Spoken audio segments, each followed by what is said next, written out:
are we officially going right now? Yep. All right. So, how was that? How was it to set up things and then you knew you had thing going on after the equipment was not working, which is a recurring issue every week. So we obviously need to get new equipment. And It's not the equipment. It's more to do with to fix, to make sure things are not touched. And we know how many visitors we have that love to just sit in the podcast here and just test things out and touch buttons, and that's the problem. So yeah. Well, it's worth it though. I love when the kids sit on here and they, Yeah, it's true. it's fun. I think it's good vibe for it too. Yeah. But then you knew you have appointment after that, and I mean, there's I've like got the lots going phone on. that is ringing. And Yeah. I mean, when the phone Yeah. was going and then you guys were doing your little whatever Beatboxing, yeah. beatboxing. Yeah. What Yeah. about it? I was like, shh. Oh, okay, that added to the anxiety level. Yeah. Oh, I was I going do that nuts. to people. What did we say? Red lights? Hey, that's my line. All right. So, yeah. The thing is, I do silly stuff, goofy stuff when there's a lot of anxiety going around, because I rather looking silly than getting sucked into the vibe. That's so good, I yeah. kind of dissociate and act silly when, so it doesn't escalate. But Okay. the reason why we're talking about this is that today it's going to be different. We're usually super hype when we do our thing. And Are this- we though? I don't know. Are we? Actually, I'm not sure. Let us know. Yeah. Maybe they'll say, nah, man, you're boring. Hopefully not. Anyway. No. Don't put it Just out. kidding. I Don't know. put it out in the universe. Okay. Yeah. Yeah, but that's pretty cool that you're able to dissociate and try to be like all goofy and things. Because for me, and it's true, whenever you have am I really loud in your ear right now? No, that's fine. Okay. It's true whenever you're trying to, whenever somebody's nervous or whatever, it just kind of rubs on you. It just goes in circle. So you should try to dissociate from that. That's really smart. That's a good way. The thing is, you don't want. You want to dissociate, but not dissociate. Let me explain that. I understand. Yeah. I think But it's part of leadership too, right? Leadership is about adaptability to the situation. Yeah. And let's say that you have a room full of people that are already agitated about something that we're working on it, but it's still beyond our control.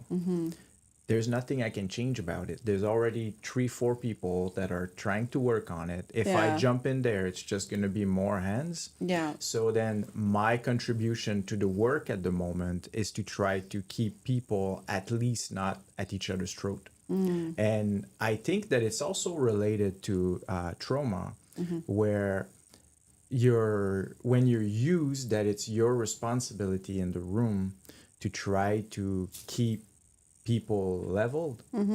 But then the funny thing too with that is that they are a situation or people or places where you can't do that because a situation feel too urgent, and then because of that there's a lot of overreading, there's a lot of stuff thrown in there, there's blame shift, self-projection, then the rabbit hole and everything go, What? Everything goes yeah, well? yeah. That was my pterodactyl imitation. Thank you. All right. Yay. Next time we'll do Bronchiosaurus. Whoa, that guy is going really crazy with Yeah, that. thank you. Wow, I need one of those buttons on my neck, I think. To feel good about yourself every single time. I did Thanks. something. Hey. Oh, oops. All right.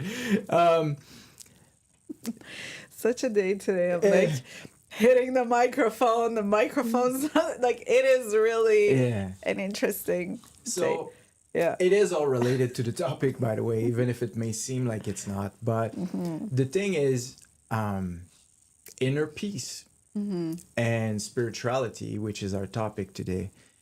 Inner peace, Vulnerable. What did you call it?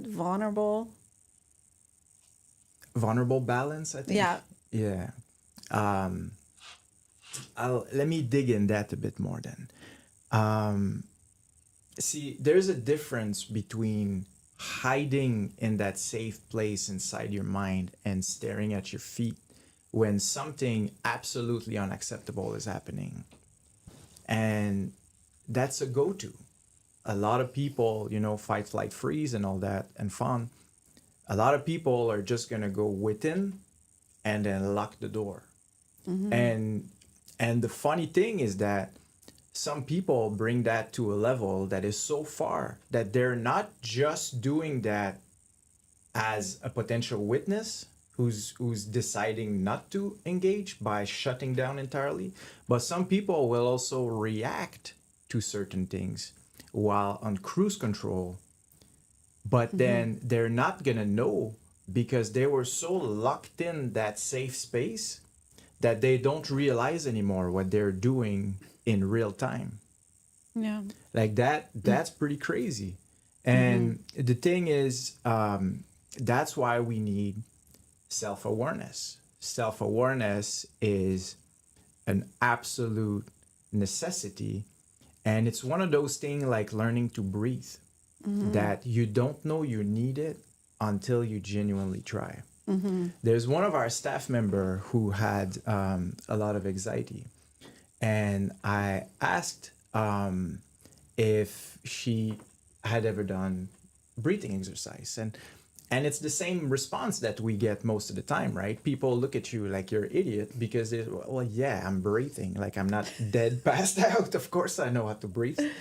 And I used to think like that too.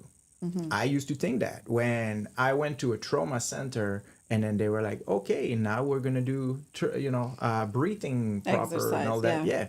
And when I was able to let go of my ego, and let me explain when I say ego. Sorry. To me, ego is a mask. Ego is often a mask that you put on when you're somewhere that you don't feel safe. So then it's like you puff your chest and then you toughen up a bit more because you're not feeling like this is a safe space. And that's where the ego is up, right? And often when we're outside of our comfort zone, that's when those moments are happening. So when it comes to breathing, it's so simple when you think about it because you think it's like, well, duh, like I survived to this day, so I was able to breathe. But it's much more than that.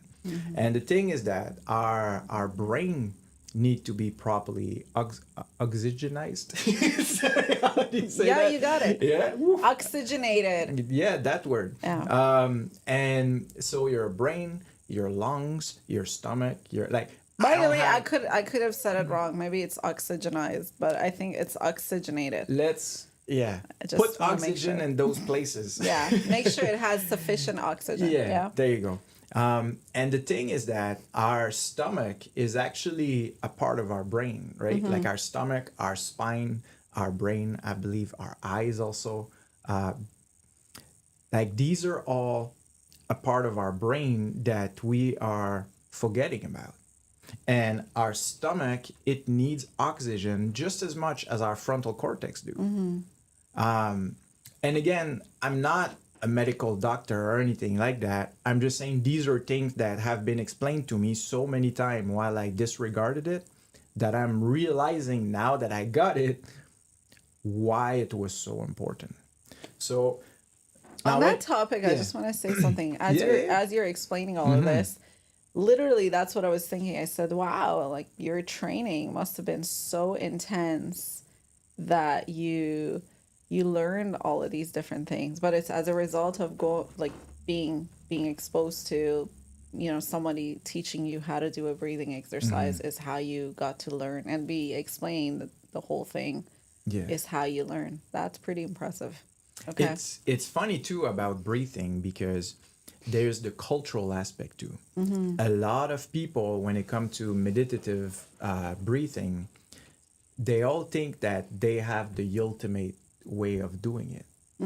And I would like to think that there's a best way based on science.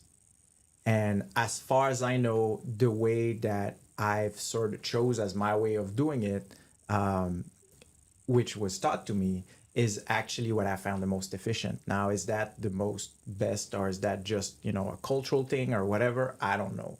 What I'm saying is that it works for me. So far, when I do that with people, it works for them also. So one of the example is that often people say, you inhale through your nose and then you exhale through your mouth, right? But in the way that I was taught is actually inhale with your nose and exhale with your nose. Really? And the reason that was explained to me about it is that to have your mouth open all the time is not good. And if you're rewiring your brain with muscle memory of breathing properly, then you have to do it as close as possible to how you're going to breathe in real life. Yeah. Right? I find that logical. So is that the best answer ever? I don't know. That the answer that was like, all right, I'm going with that. So I do understand that the hair inside your nose, the way that they're connected and all that, there is a lot of studies in regards to that. What does it do? Well, I don't want to go into something that I don't have enough facts on it or beyond my arcs of awareness. But why did we bring? Why did I bring that up? Oh, well, just because that's the kind of thing that if I would hear someone tell me that, I would be like, I'll have to look that up. Hey, I remember it was very interesting. So if you want to know more, ask your AI agent or all right. Back to breathing. So yes. I like to know your way of breathing exercise, and I think that it's definitely needed after the way the setup went today. Yeah, that's perfect timing. So now we have. I mean, in real estate or any work in 2025, I think breathing exercise in North America. Breathing exercise is a thing. It's a must-have tool, I think, and not a lot of people know about it. So please show us the way, sir. All right. So again, the air in and out with your nose, very important, and then the stomach. So what you're gonna do is every time you make your chest big, every time you expand your lungs, in same time you're gonna make your stomach out. You're gonna push your stomach out in same time so that it sends oxygen inside the lungs and inside the stomach. Or diaphragm. I don't know that, I don't know the details, but that's the way that it was shown to me, that out of all the different way, I could really see a difference. And then the other important thing that was explained to us, apparently our we kind of have a manufacturing default problem inside us that we're not breathing properly. And what that means is, as we are inhaling, if the inhale and exhale are the same amount, there's always a little bit too much CO2 that's going to stay inside of you. So what you want to do is to exhale fully 2 seconds longer than you inhale every time. And by doing that, you fill the gap. And again, it works. I don't know. Give it a shot. I wish I could sell breathing like chamois, but it's something that we all have, and we're supposed to learn since we're babies, but we're not taught that. That is so interesting. So your feet have to be flat, grounded to the ground. If you get a chance to remove your shoes, heels are okay though, or no? It really has to be flat.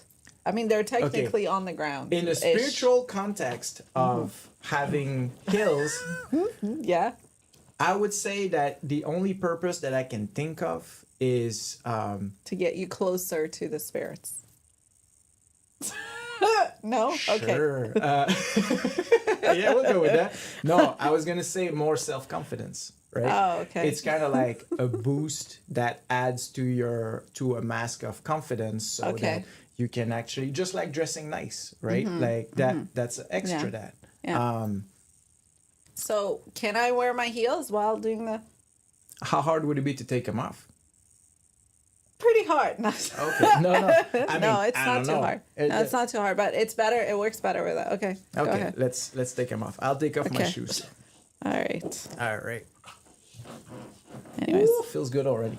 what is that Now, smell? if you nice try. My feet smell delicious. Okay. All right. So, Back to spirituality. yes. All right. Now, if you get a chance to do it with your feet on the grass, in the beach, whenever you have a beautiful scenery, as an example, because it's not only doing that when you're freaking out and you need to calm your thoughts down, like you need to calm yourself, and it's also to appreciate, because appreciating is, when it comes to spirituality and things like that, you what is that look? What is going on? Inside joke going on? Or? Yeah. Yeah? I just... All right. Go ahead. Sorry. I just realized something. Well then, right. I wish I could have seen that. No, I'm when trying you to went- think, like, how did you remove your shoes that one is the other way and one the other way? It's weird. Anyways. Ta-da! Yeah. It's a Pretty magic trick. Okay. Practiced all night just for you. Yeah. So, whenever you have a moment that you really want to absorb, then you find yourself a place where you can sit properly. So, let's say your leg at about 90 degrees to the ground, comfortable, somewhat comfortable, and then you.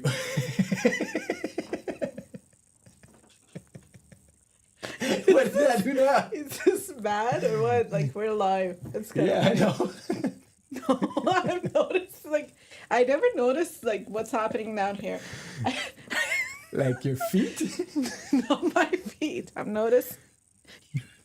Oh, my socks. Yeah. Did you notice them? Yeah, They're I backwards, did. no? I did. Actually, Okay, they're backwards.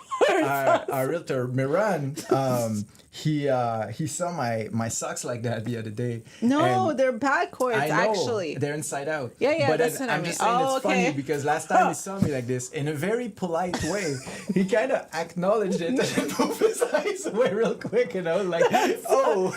Oh, so you did it today to Yeah, see so- if somebody would catch it or what? Okay, so full disclosure, they're Tetris socks. Okay. And I thought they looked cool, but I got them at Dollarama. And then they're too small. And somehow they don't expand properly when they're the other way. So okay. I chose comfort over beauty. That's why the whole time I'm like, did he realize that? Okay, sorry. All right, back to breathing All right, exercise. let's make it official. This is what it looks like. I'm like, really? Sorry for putting my foot What in your is face, happening but- here? yeah. Okay. So that's how you breathe. There you go. Just kidding. I hope this is entertaining. All right. Yes. Well, I mean, hey, if you get to have people laugh while learning to breathe, then it's 2 for 1. Oh, really? Score. Okay. All right. So let's say that you're at a waterfall, and then that's great because whenever you can add more senses into it, then you don't have to block out the other senses that are experiencing things that you wouldn't want to be, that you're compartmentalizing, as an example, to do it. Like if there's a fight, if there's like war or things like that. We have to balance these moments with amazing moment. People, they take pictures. And I was that person. I used to take so many pictures of everything. Every moment with my kids, I thought, oh man, I miss that. Like I always like, whoosh. I would be that kind of dad, right? Everything like. Did you have those digital cameras? Did you have Yeah, all yeah, those of digital course, cameras? of course, Yeah, yeah. yeah. And the thing is that in the army, I was often not home. And because of Yeah. that, every time I would see something amazing, I would thought, wow, I really wish my kids would see that. Oh, Or yeah. whenever I would have a moment that I'm like, man, no one's gonna believe this thing. Click, and then Yeah, that you get yeah. to see it, and it made me feel like I was with my children. But then when I was with my children, I thought, oh man, like they look so amazing, and then I kept taking pictures so that when I'm away, I looked at those pictures. Ah, that's And nice. then Yeah. way later, too late actually, I learned from my mistake that by doing that, I was never fully in neither of these moments, right? Because I did not know how to appreciate it. The moment. Yeah. You were And so busy capturing it, but not yeah, actually realizing it and taking it in. exactly. Exactly. And then when you breathe, then you're able to do it, right? To be in the moment. And because of PTSD, sorry. Because of PTSD, I'm always hyper alert. Hyper alert would be like, I mean, I know that you know what it is, Yeah, but yeah. it's kind of like I gotta find out what everything is happening around me at all time, from the minus detail to the biggest one, right? And then I have to understand it in different level. And the more I understand everything in the room, the more I'm gonna feel safe. So if I arrive somewhere new, then I'm not gonna feel safe, and a part of me is gonna have to be shut down and compartmentalized to be able to gather myself, because I have to familiarize myself, right? And in the military and in my life overall, I had to change the scenery around me so many times that I had to adapt and to accept somewhat of a level of safety, even when there wasn't safety. And now I am learning to provide myself with moments where I can feel safe with all my senses. And unless you are capable of doing that, spirituality is something that you may think you know, but you haven't felt it yet. Because that inner peace moment, you're not going to be able to reach it unless you start with breathing. Breathing is the doorway, right? Like in every culture, there are something that you do as a process, a ceremony, a rite, whatever. And then it brings you toward the different level. Like in Avatar, The Last Airbender, there's that amazing scene where he talks about the chakra as an example. And it's legit a great explanation, and it's a kid show. And I thought, wow, this is so amazing, where in a kid show, they're teaching people how to seek enlightenment as an example. Okay, That's so, my youngest child's favorite show, The Airbender. oh, really? Yeah, That's yeah, awesome. yeah. Yeah, great show. Michael loves it. Yeah. That's cool. Okay, so let's say your feet are grounded with whatever you got, but try to up it for yourself. Like, do yourself a favor, give yourself a gift, and then ask yourself, okay, like next time, where could I have a better sound? Where could I have a better scent?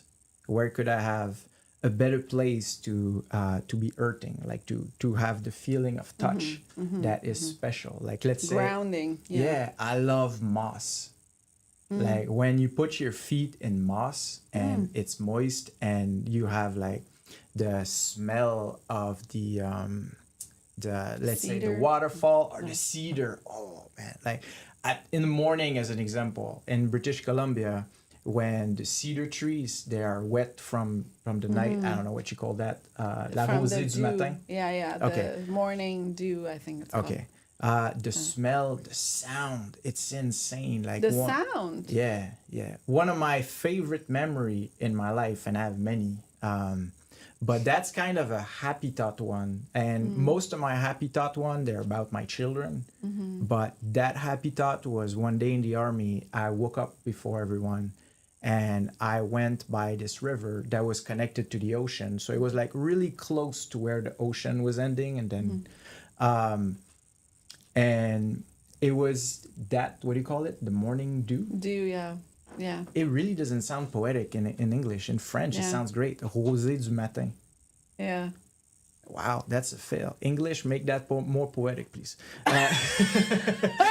But then the crazy thing, there was an elk and there's mountains over there and everything. And then when that level of humidity is in the air, it really makes the sound on another level. So then here I have having all those amazing smell from nature in BC. And I believe it was close to Port Alberni, where I was that day with work. And there was an elk that was singing.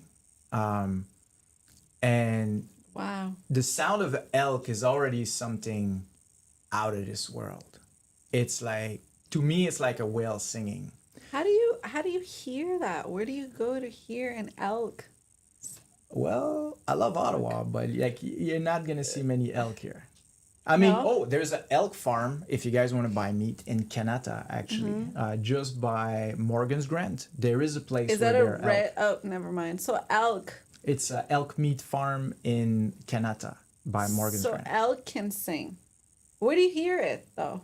I mean, I could. Here's one of the things I love about it. I love making animal sounds, and I always make Yeah. weird sounds. I've done that all my life. An elk, no way that I have ever met a human that can make the sound I of an wonder elk. if you can search that online. Most likely. Oh, that's so cool. Yeah. I didn't even Yeah. know an elk can sing. And then so it was singing in the morning. Yeah, so the elk is singing, and then and there must be another word to call what he was doing, but with the echo Yeah. of the mountain, and then in addition to that, the sound of the morning sprinkles, and then the Morning sound, sprinkles. the sound of the water in that tiny oh, river. wow.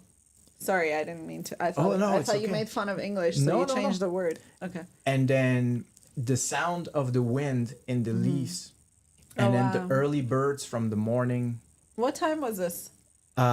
Before as 5 sunset was a.m.? starting, like just before sunset. I don't remember. I can't tell you the time, but I can tell you the sun wasn't up and it was about to come out.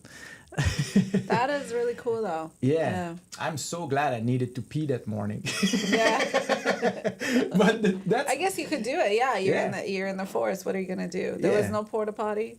no, not Hate in that. those Well, I things. mean, maybe there was. I don't remember. But the point is, these are moments that are gifts in life. You don't need to pay thousands and thousands and thousands of dollars to travel around the world when you are not even experimenting where your own feet are. It's like, why going somewhere else if you don't even know where you are right now? Because the first level of knowing where you are is within you. And then you look at your connection with where you are, the space. Then there's the people. And again, the sound, all the senses, right? Like you have to be aware of this all the time. And the thing with PTSD is that it is both a blessing and a curse. Because if you learn to tweak your moment of panic or your moment of brain overload based on pessimism, and you switch that to optimism and to appreciation and to gratitude and all of this, that same level of brain overload can become literally an epiphany of a time space. It can be like the crescendo of your life, or at least of that moment where you can really feel everything about a moment. And when you do that, what's magical about it is that you remember that you are not only yourself, you are connected, right? Like we can see the air between us right now, but there's still air between us. We're both breathing it. We're both exhaling it, right? There's so many things that we are overlooking and underthinking of. But when you breathe, it is the balance between both thinking of nothing other than feeling our inside, which is so much. You know what I mean? And it's that balance of, people say, oh, it's doing nothing, but it's not, because in nothing there's so much that live within nothing, and we forget that. It's just kind of like if you zoom out from space and look at the earth, and then zoom in to an ant, and then zoom within the ant. There's so many levels, right? There's not only the timeline, there's perspectives. There's so many tons. layers Yes. and dimensions, and yeah, I get it. Yeah, and appreciation is directly connected with the perspective, right? Yeah, that's Empathy is a perspective. If you give me a gift, I may look at the gift and be like, oh, that's nice, right? Or I really wanted this, or the gift itself. But then if I look at, why did that person give me a gift? Was that a sign of affection? Was that, a feeling of obligation? Was that... So the thing is that it's not necessarily overthinking. It's being aware of what's happening around you. And the challenge with that too is that because there are certain things that are going to compute toward not safe, then that's when things get difficult, because then you cannot communicate with someone that is not looking at things from a multi-dimension standpoint. And to them, you would be describing things that are right in front of you, that you can feel with all your senses. But some people are just going inside their mind and have that, we're going back to the beginning of the topic, where they're completely disconnected to reality as a trauma response. And that's a really important thing to understand and to empathize with and to factor when we are communicating. Yeah. Now, back to breathing. I know. I was like, can we do the breathing exercise? Yeah. Really move the shoes. See, and she everything. needs breathing exercise from me talking about breathing exercise. Seriously. No, don't tell her. No, I'm just kidding. Go for it. Kidding, not kidding. All right. Okay. All right. So feet down, legs about 90 degree, like a nice corner. Make sure you're comfortable. No pressure anywhere. Have your upper body proper. Rest your elbows if you can. Right. Again, all of those extra layers of comfort are not necessary, but you can appreciate them as you look inward. You can say, "Wow, I'm grateful that right now I can rest my elbow here." Right? And oh, I'm grateful that it's soft. Right? And then, I'm grateful that it smells The air is decent clean, yeah. here, right? Yeah. Decent? What? Well, I kept it at decent, meaning there was not like a particular scent at the moment that would be like a surprise. Yeah. Because we are already sitting next to each other. So if you walk in the room, then I'll say, oh, wow, like you smell really good.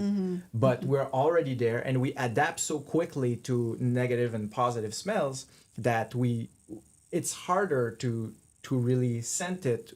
And it takes a moment, and that becomes a part of the meditation to be able to really smell again what was there. I mean, the only time I felt that this scent changed was when you removed your shoe. I'm just kidding. Continue. Are you kidding, or is it real? No, like, I'm just kidding. Okay, just I'm making sure. kidding. I was getting concerned now. Let's not. We gotta light it up a little bit, Yeah, It's a very deep conversation. Okay. go Well, ahead. it's necessary. No, but it's true. It's Yeah. true. Everything you're saying It's true. My with feet regards stink. to Okay, sorry.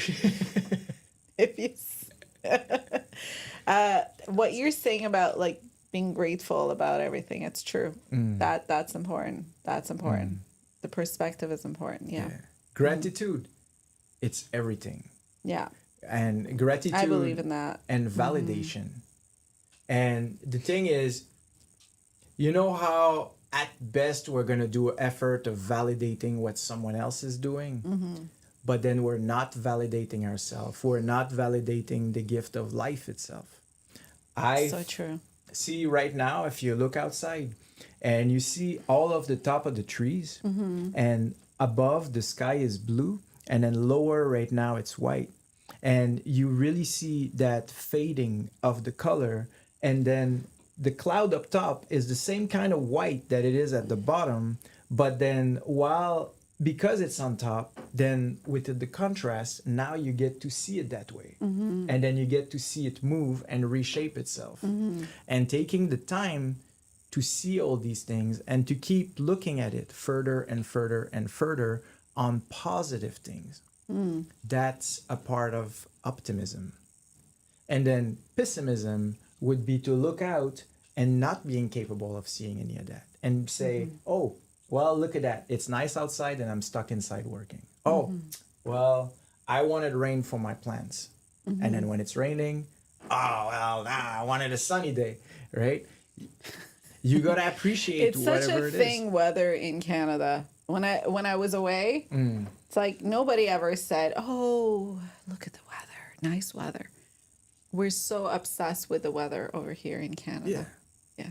Well, obsessed or passionate or complaining or positive. Thing is, again, Depends how you define it. yeah, some people like when That's it's about warm. being optimistic. Wow. Yeah. I can't believe Some I people was. love when it's cold. Like my son prefer when it's cold, my eldest son. Yeah. And wasn't it your daughter too that Yeah. prefer when My it's cold? daughter loves the cold. I was saying to, like, she would have icicles on her eyelashes, and I'm like, "Are you cold?" Nope. I'm okay. I'm like, okay, get out there skiing. Could be a new TikTok trend. Yeah. The icicles on the eyelashes. Yeah. Yeah. But see, to me, what I like about winter is the snow on the trees. The way the snow look like on the trees. Yeah, that's beautiful. That's what I compartmentalize the cold aspect on. Okay, yeah. You got to balance it, right? Yeah, so the thing is, yeah, okay. I was just gonna say, you can have that beautiful scenery without it being so cold where you can't breathe. But usually when it's like that, it's not as cold as well. I think the cold that, anyways, I don't know why we're talking about this, but the cold that really, really gives me bad memories are like the cold that really gets into your bones, the ice, the wet, the slush, the really, really cold that you're gonna, even the snow has frozen. That's the cold that's not fun. See, and everything you just said, we can switch the context and make all of that pleasant memories. Well, for me, why was it a bad memory is because that was a winter that I got to know in Canada. I used to love the snow.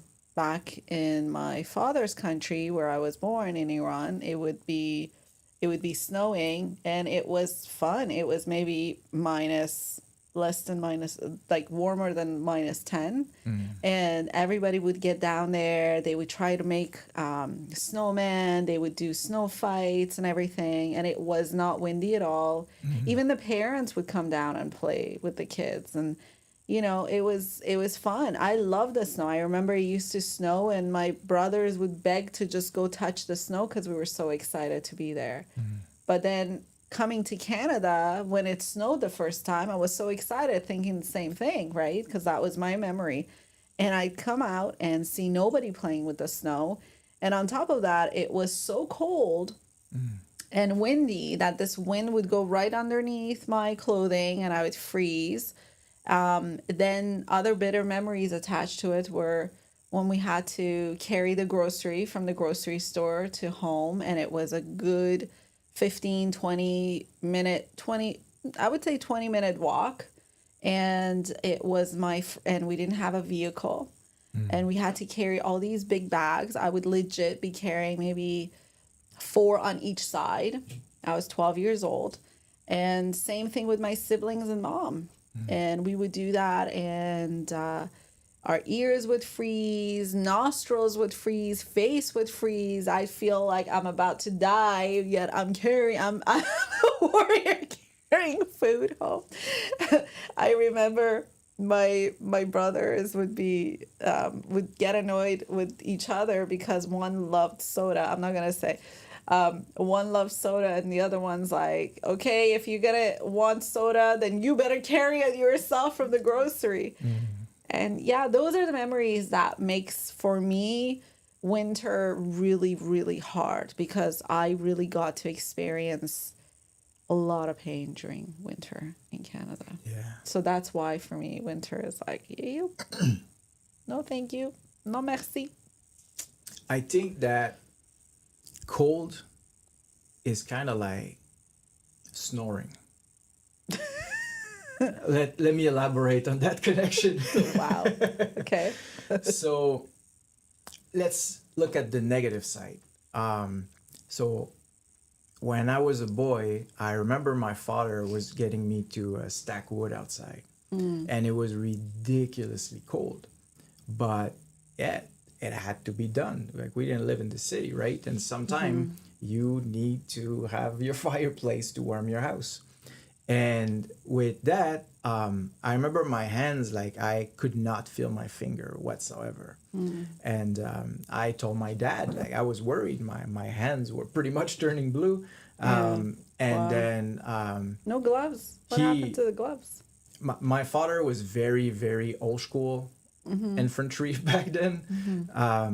And then he said, just use your wrist. And I legit continued to stack the wood while grabbing. And then when I got inside, I didn't know what I was supposed to do. So I went by the fireplace. And then and the pain was insane. Yeah. And to that day, Hold it under warm water. It'll feel like needles just going Yeah. through. And you gotta experience it to know. Yeah. So in my life, I even have some frostbites on my body, different places. Like I had a lot of adventures in my life and misadventures. Welcome to Canada. Yeah. Well, you're not gonna get that unless you have a strange life like mine. But the thing is, while this was a negative memory, in the same time, it's a positive memory. Because then I look at it and I think, you know what? My dad taught me resilience. My dad taught me that as a man in my family, it was my job to take care of the warmth of the house. You know what? The wood, it gets that. And I'm not making it a gender thing. I'm making it someone that is raised to be the one that care of others. Because it goes back again to being standing in a room and being able to be the one that's going to look at, okay, what is it that I can do to contribute, even though they may not understand why, but at least from some perspective, I can be contributing, right? Just like being silly earlier. So even that memory, in retrospect, it was a good memory, because I've learned something from it and I have a reminder. So then snoring.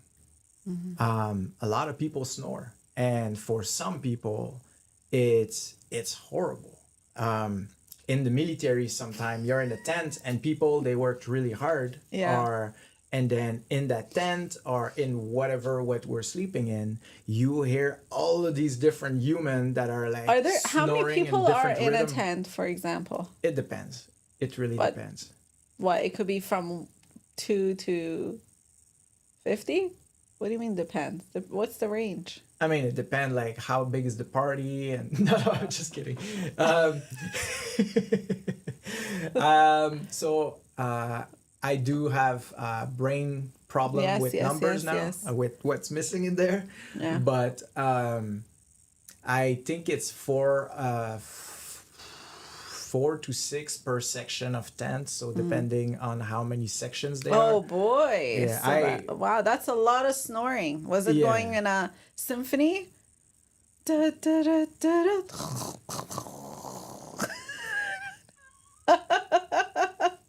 If I enter a tent sponsored by Disney, No, because I remember my dad would say, I walk into you guys' room and when we were kind of teenager and we were new in Canada, we had a 2-bedroom condo. So all me and my siblings, like we had a double decker and a single. And now when my kids are like, oh, get like my room or whatever, I'm like, you're lucky to have a room, But yeah, so I'd be in the room, and then my dad's like, man, I come in and I hear like a synchronized snoring.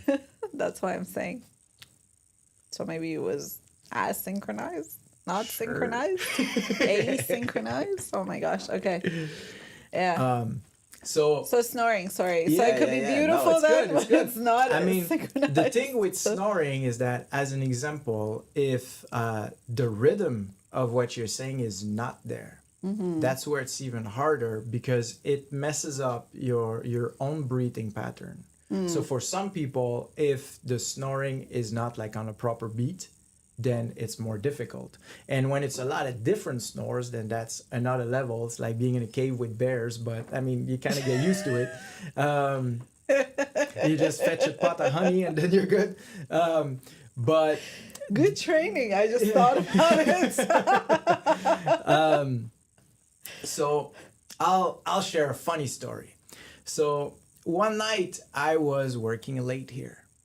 And I needed to ask Anna some questions. She was at home with her children. And I gave her a call and I had her on the speakerphone in my office, but it was late. Wow. And she fell asleep. Great. So as she fell asleep, she was snoring. And then I was like, are you serious? I was continuing to work, and I was just keeping it on there because I kind of felt alone in the office. Story and was not a safe story. It made me feel like I was not alone. And then sorry, go back because I was speaking over what you. No, it's okay. I ended up. I slept at the office that night because there was a lot to get done, and then I actually went to sleep to your snoring because it made me feel like I was not alone. And I know it sounds weird, but the thing is, when you have to be away all the time from your family, all of these things that would bug other people, it's what you miss first. Right? Yeah, makes sense. To hear home-like sound, as an example, like safe sounds. Okay, so that means that you are used to other people snoring. Thank you. I am not wow. This is the Realty. Yeah. Realty. Yeah, Realty. Podcast. Thank you. Thanks for sharing to all the audience. Well, I mean, I'm sure that if they somehow but it's true drove around your neighborhood one night, they've already heard you.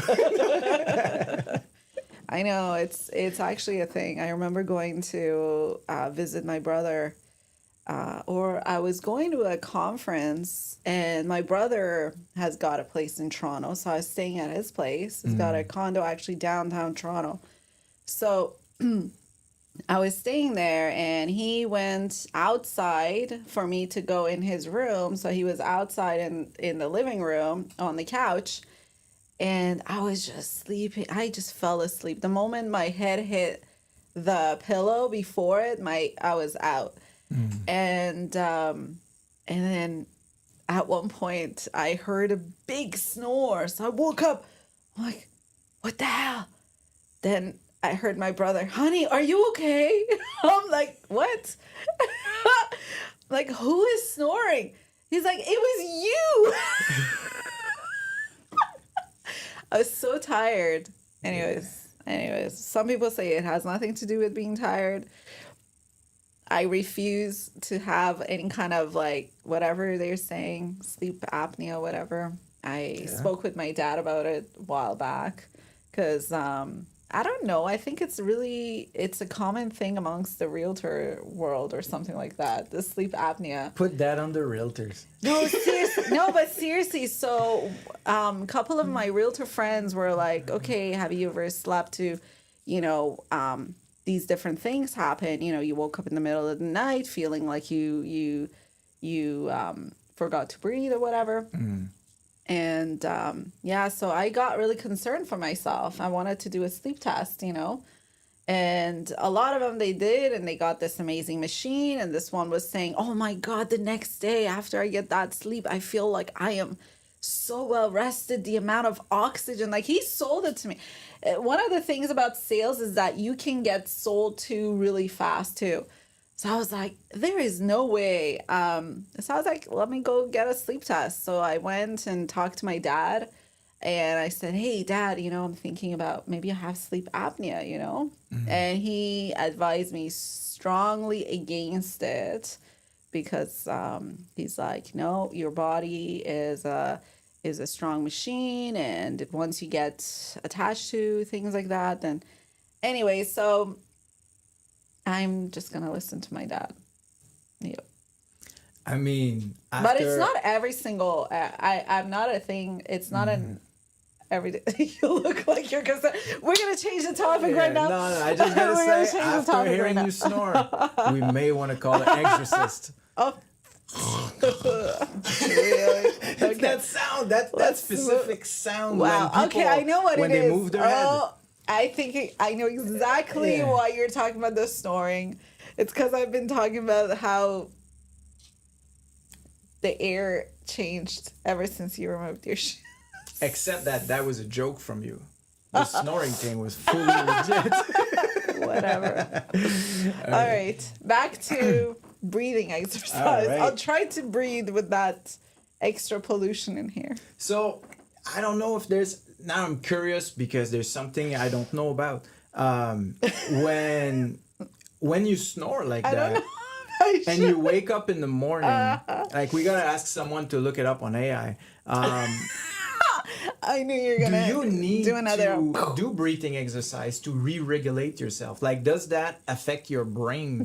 And how does it affect your? I mean, there gotta be tons of science on that, I right? am Because like, sleep is so well I studied. don't know if I should take you for serious or you're actually joking. I was Okay. actually serious, but Were you? yeah, no, I'm curious. Like when people have like disrupted breathing pattern during their sleep.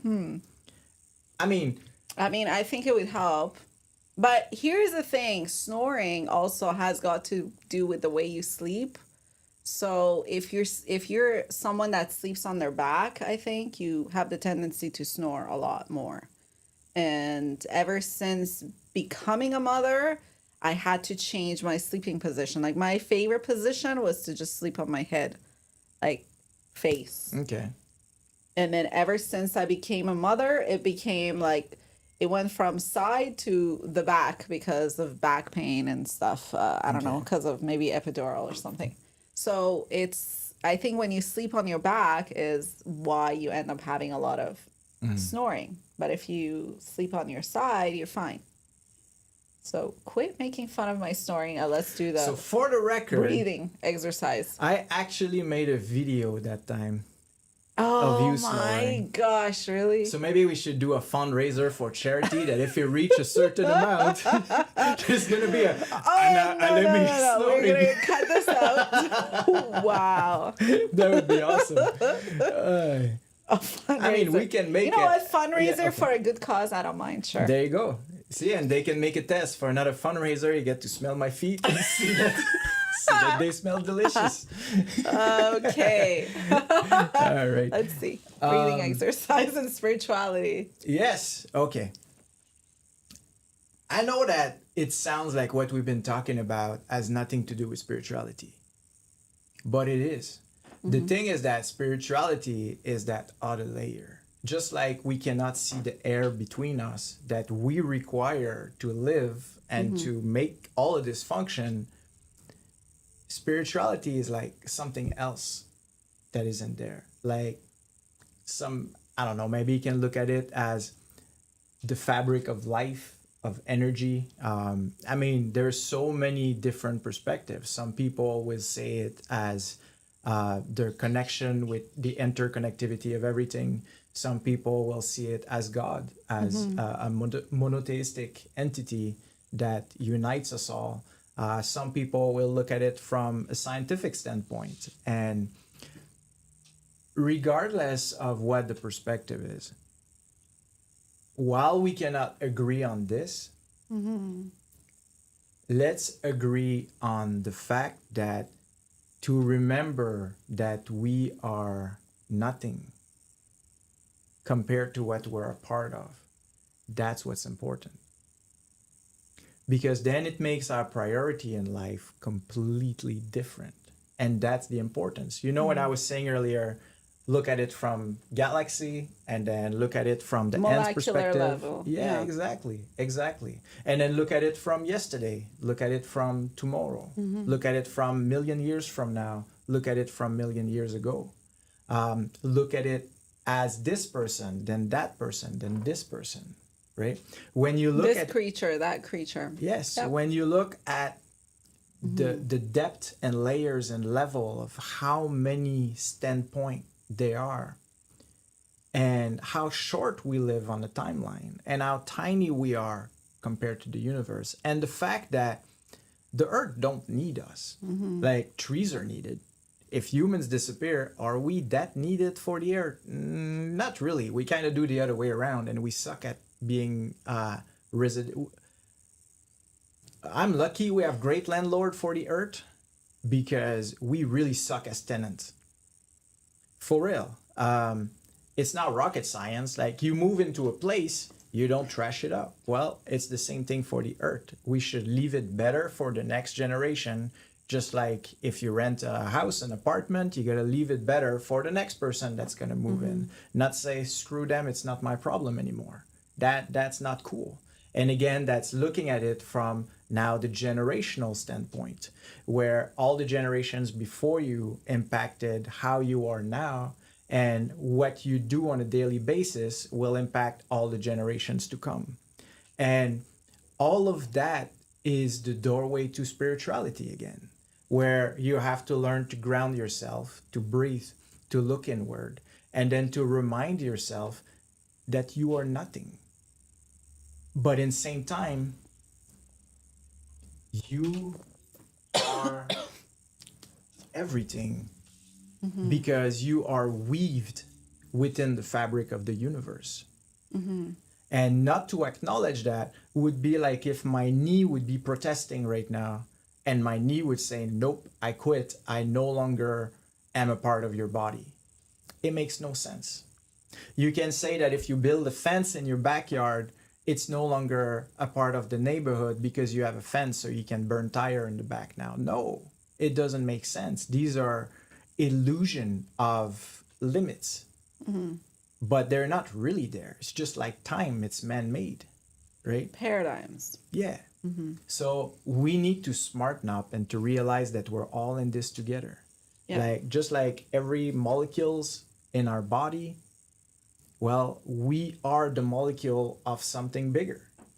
And that humility and vulnerability that it creates when you remind yourself that you are no more than an ant. That's another way of getting toward that meditation. That's a way of going toward that inner peace. Meditating is not about being a guru or things like that.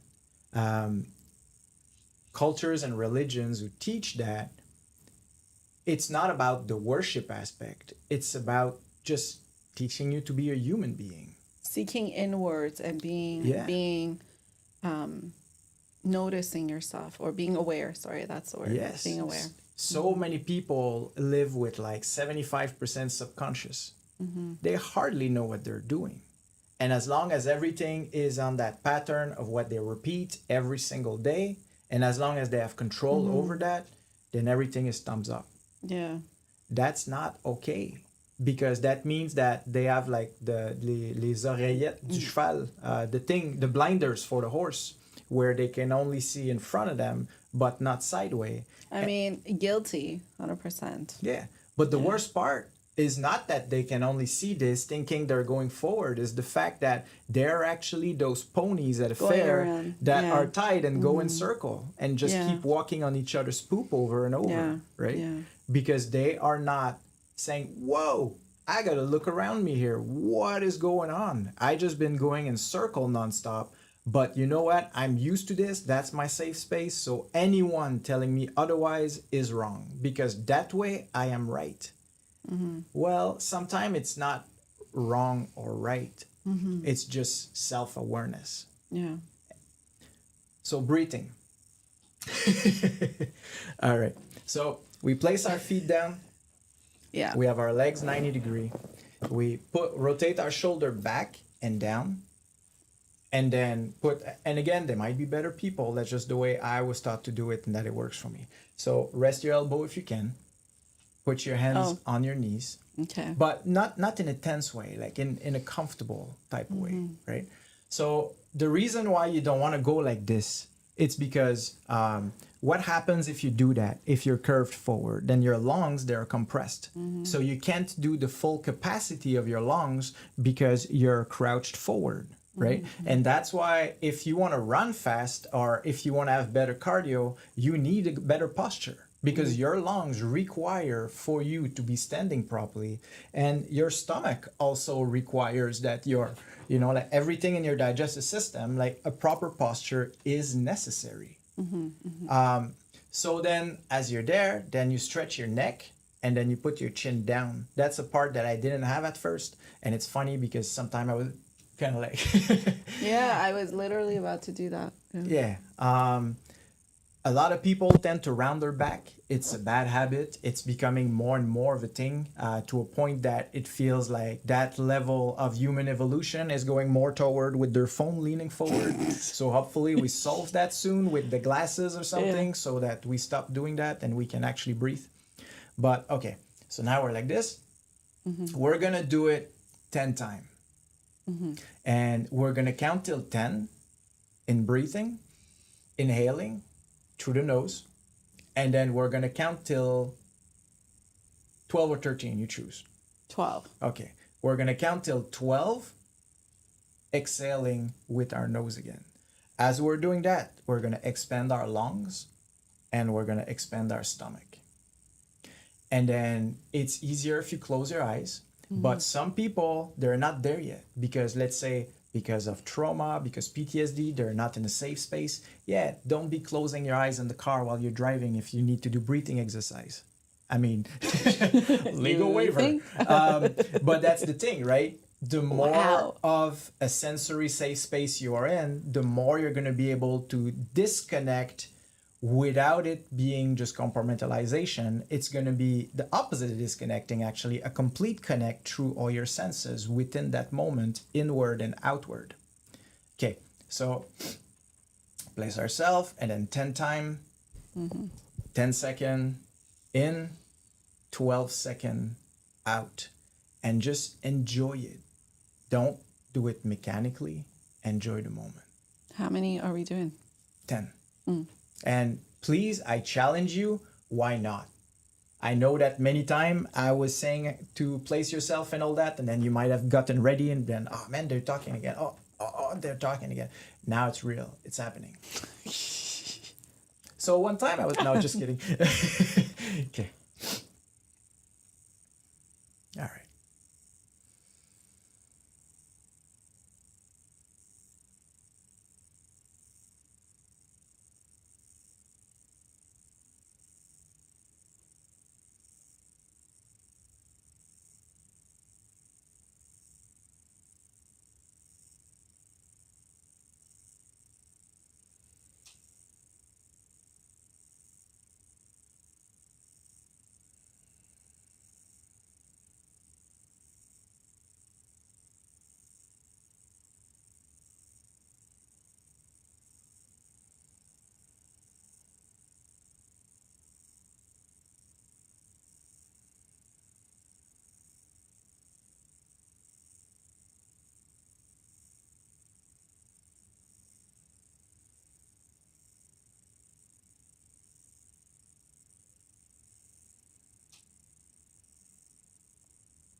as you keep going, I will explain. Feel that fresh oxygen that come in your lungs and feel it really empower your lungs with being fully utilized, like a good stretch, like when you wake up in the morning. And then as you exhale, those extra 2 to 3 seconds at the end, really go that extra strength of pushing it out there, and then squeeze your abs in the same time as it's coming out, and then really feel that out entirely, so that when you inhale, you have an empty bucket entirely, and then you can actually hold the new stuff without always mixing it with dirty water.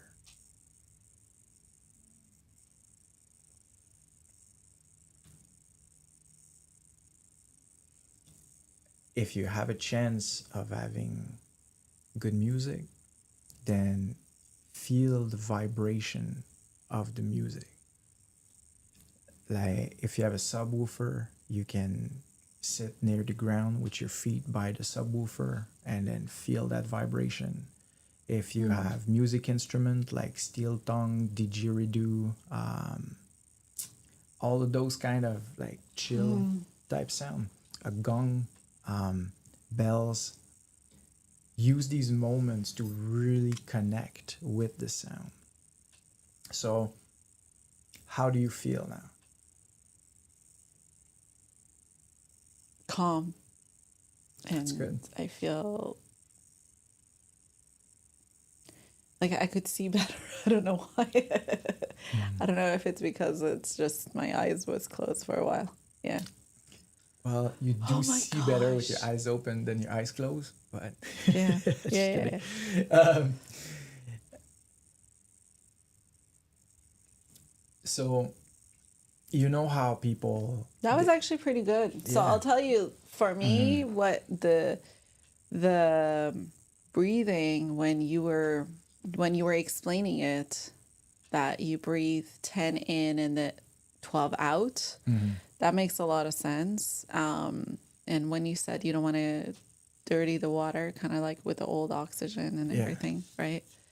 That was really good too. I thought that you become more self-aware of your body, and you hear better and what's going on around you. It brings you focus.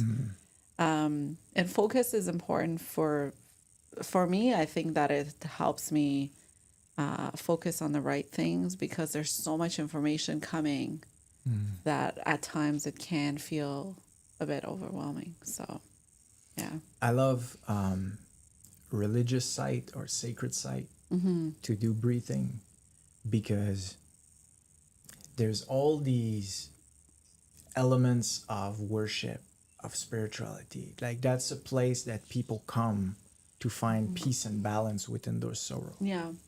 And you can sort of feel that vibe when you're in there. Like in some religion, you have the candles, you have mentals, you have that extra effort that it's a room that is designed for multiple people to come and be vulnerable with the fact that they belong to the same group of humans, and to the fact that just like every other humans around them, they need a faith in something to be able to move forward, because they carry both success and struggle. And that's again a way to appreciate. And sometime for some people it's just going to see a symbol that you might want to look at this symbol, whether it's a cross, a peace sign, or whatever, what has a meaning to you. For some people, smudging will help them in many different ways. And other people, it's going to be praying by, let's say, as an example, a friend of mine who practiced the faith of Islam, he was explaining to me that as he prays and lays to the ground in worship, to him it was a moment of humility, a reminder like through the day, through the night, check yourself. Are you being a good human being right now? And, when we look at it like that, beyond religion, regardless of what faith you're practicing, to remind yourself, are you being vulnerable? Are you being faithful in humanity itself? Are you It's being a good surrendering person? is what it is, Yeah. right? You're surrendering. You are. It's also the gesture. The gesture is, I come from earth and I return to earth. And I also agree with being exposed to so many different religions, going to a whether it's a mosque or a church or a synagogue or temple. It's what you feel in there is the energy of the people, and also prayer to me, it's the same as manifestation. It's just called differently, by different. That's how I see it. It's. I think when you get exposed to so many different religions, initially you have your blinders on because you're just thinking, okay, this is a path to go, and that's fine too. I mean, whatever. I think that's just like your channel, and you found your channel that is in alignment with your beliefs. Great, go for it.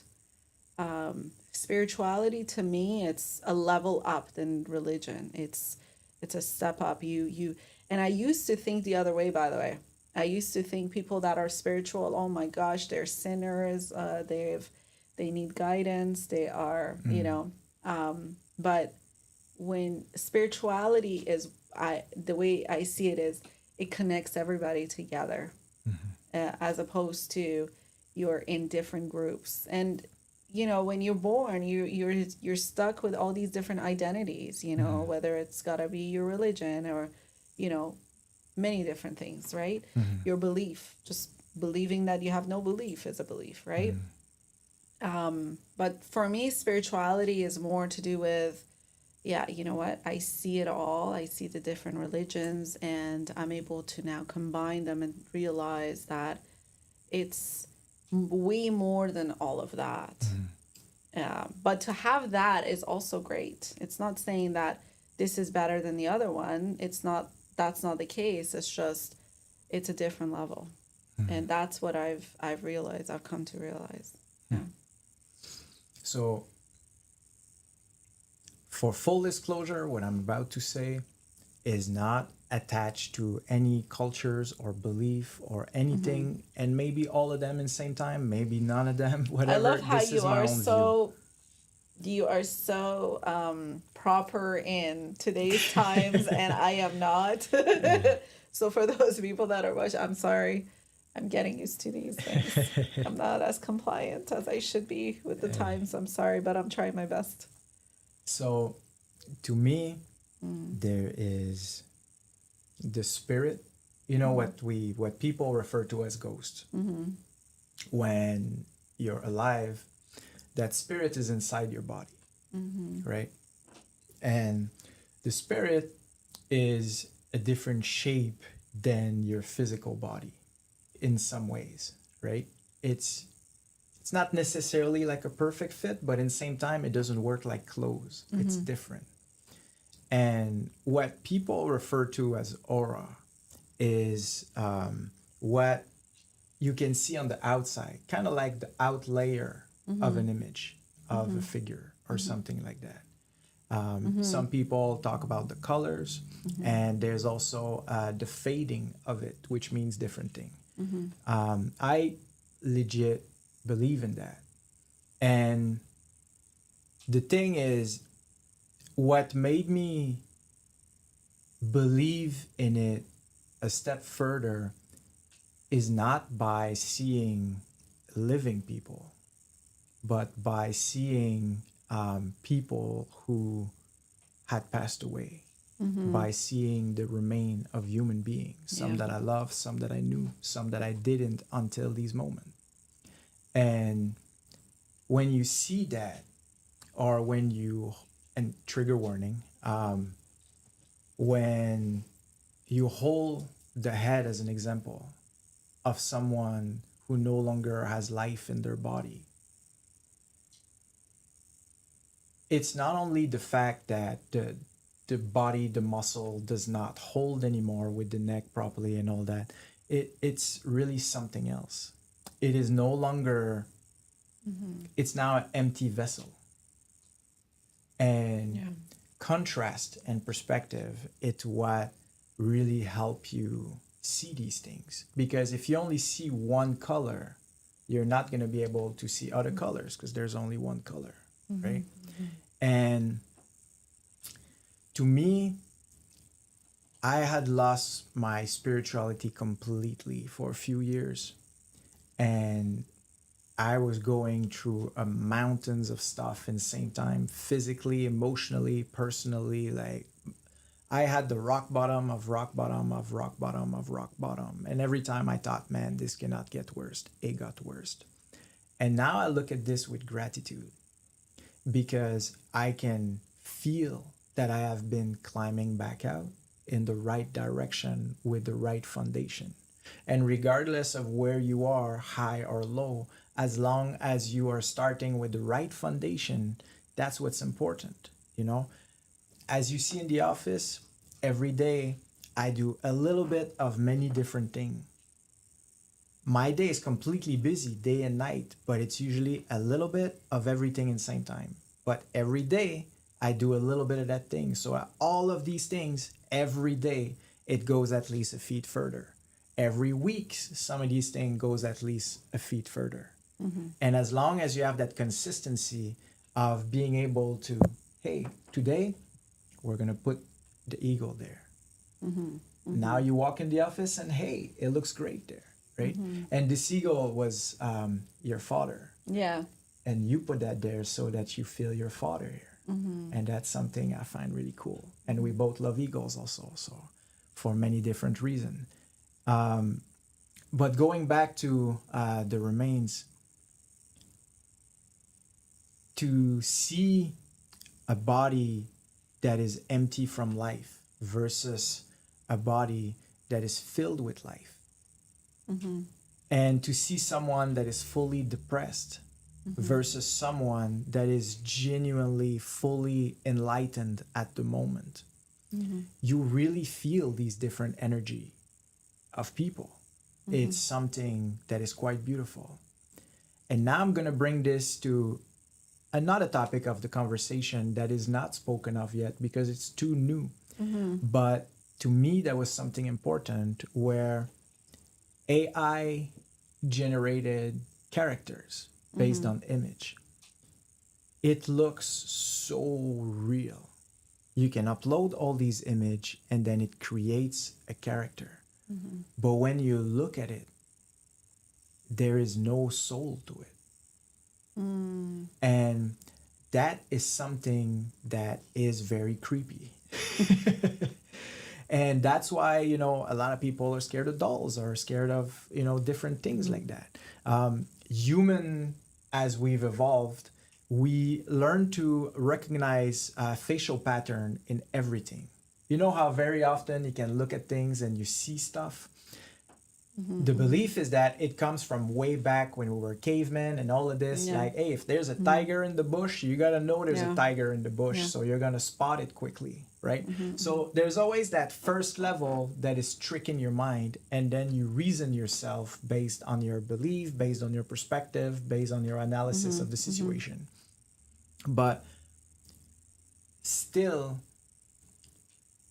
when you truly compare, let's say, an AI animated person, a child that is having a blast, like an amazing day, like their birthday or whatever, and someone that is depressed, and you compare all of these different things and you look at it and ask yourself, what is the difference? Then you start realizing that there's a bit more than what you were looking at previously. And then you add these different layers. And as you build on to these new perspective of things that you had not noticed before, that's how you climb the level of your spirituality. from being able to realize that there is more to this time space than this time space itself at first glance. And that the level of every time space is infinite. Right here, right now, it's almost infinite how many times you can look at this. Yeah. And again, looping back with the humble, right? And then when you get to be humble from the amazingness of the realms of spirituality, and when you realize that you know absolutely nothing about nothing compared to how much knowledge there is to have, and that now it's an ecstasy of enlightenment in diving within learning everything that you can. And that realm is still not something that has a connection with AI. And that is a part of what, with AI for Peace, that is one of the projects that I am hoping to work in. And I welcome all you guys who are interested in working on that. And it's not about, like culturally appropriating ceremony or like trying to sell or trying to be cool or trying to be trendy. It's a legitimate, let's see where this can go. Because, if we have something that is that intelligent, then why not trying to see if it can have a spirit? Because people are developing a relationship where they're getting married with AI. But by spirit, what I mean is, okay, let's say in Buddhism, you see an ant or a rock, or, like whether it is animate or inanimate, you give it respect. You acknowledge it as something. Now, knowledge is something amazing. But what about how the knowledge is provided to you? You have these memory of your teachers, your favorite teachers, your worst teacher, elders who taught you, priests, grandparents, big brother, big sister, what is AI being seen as if it is a source of knowledge in life? Are we looking up to it in that sense? And if we are, then what are we looking up to? How are we defining that as a society so that we're steering toward being something that it's still going to make us good, healthy human beings? And these are all the questions and the angle that we are adding to the table in the world of AI, so that our philosophical discussions in regards to it are not strictly based on its ability to work and its ability of doing bad things if used in bad ways, but what's our relationship from a gratitude standpoint? So on that, I would love if you guys could comment and, share, like, blah, blah, blah, all that stuff.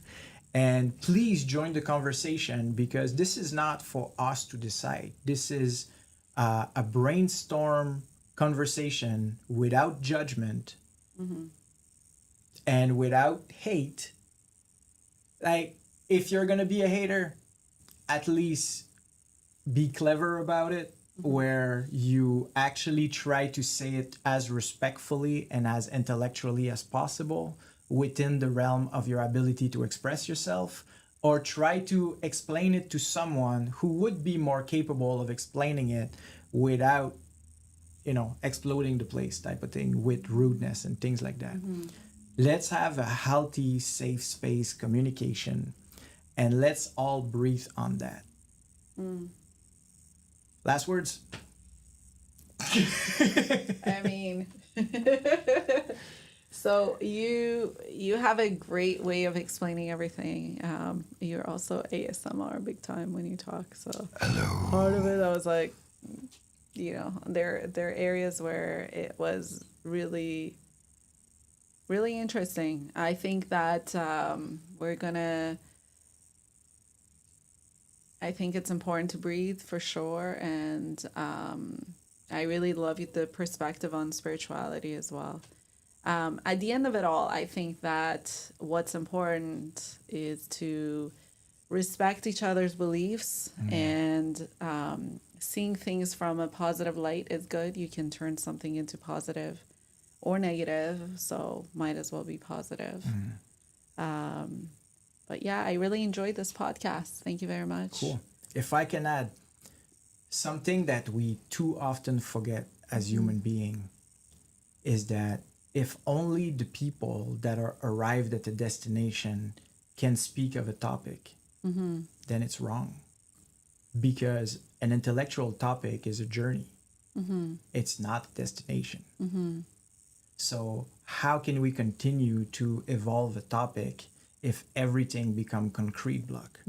We have to be able to discuss things openly in a healthy setting, and that's all part of world peace, starting at home. Nice. Thank you very much. Hey, you guys, if you enjoyed this this podcast, be sure to follow us, like us, share us with your friends, family, and we do this live every week, and we try to make it 1 p.m. Eastern Standard Time on Thursdays, but with the equipment, with people visiting the podcast and getting kind of excited about the setup, and we don't hold back. We say, sit down, have enjoy it. But yeah, we need to make sure that the settings don't go crazy. But I really enjoyed this podcast, and looking forward to next week. Make sure you guys follow us and join us. Peace. We really got to work on that song though.